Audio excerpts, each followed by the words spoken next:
আসসালামু আলাইকুম। আজকে আমি দেখাবো আমি কিভাবে রুটি বানিয়ে সংরক্ষণ করি। বাজারের কেনা ইনস্ট্যান্ট পরোটার প্যাকেটে এভাবে ভিতরে পাতলা পেপার থাকে।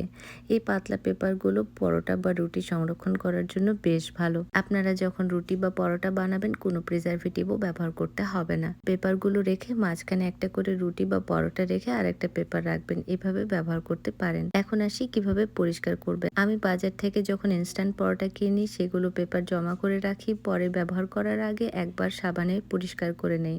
আবার রুটি রাখলে পরবর্তীতে ব্যবহার করার সময়ও একবার সাবানে পরিষ্কার করে নেই। এই পেপারগুলোর মধ্যে রুটি এভাবে রেখে তারপর একটা মোটা বড় ব্যাগের মধ্যে রেখে আমি ডিপ ফ্রিজে এটা সংরক্ষণ করব। প্রায় মাসখানেক পর্যন্ত এটা ব্যবহার করতে পারবো।